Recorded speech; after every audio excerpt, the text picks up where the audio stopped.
हंसना पगला बनावत रे एक झूल झूल रेंगना दीवाना बनावत ना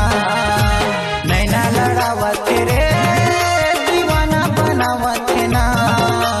नैना लड़ावत जी ए दीवाना बनावत ना एक मुच मुच हंसना पगला बनावत रे एक झूल झूल रेंगना बैहा बनावत ना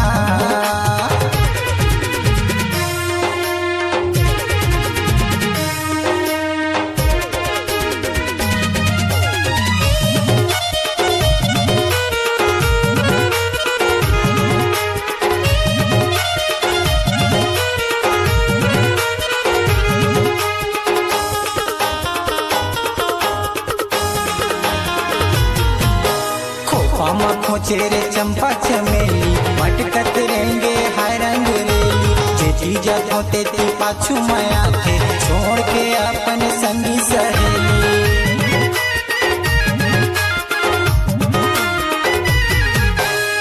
पामा खोचेरे चंपा चमेली मटकत रेंगे हाय रंग रेली जेठी जब होते ती पाछू माया थे छोड़ के अपन संगी सहेली बड़ मटमटावत रे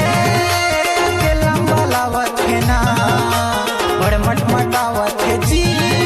एक लंबलावत ना एक मुच मुच हंसना बैहा बनावत रे एक झूल झूल रेंगना दीवाना बनावत ना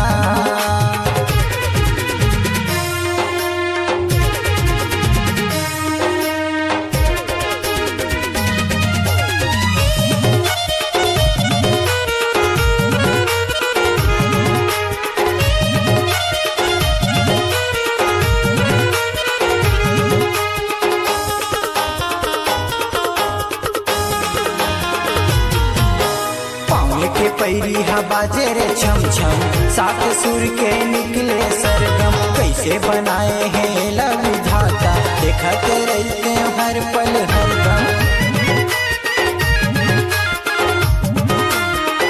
पाँव के पैरी हा बाजे रे छम छम सात सुर के निकले सरगम कैसे बनाए हैं लव विधाता देखते रहते हर पल हर दम मने में बसे है रे से ना मने में बसे है रे एकरे जमा धसे है ना एक मुच मुच हंसना बैहा बनावत रे एक झूल झूल रेंगना दीवाना बनावत ना नैना लड़ावत रे ए दीवाना बनावत ना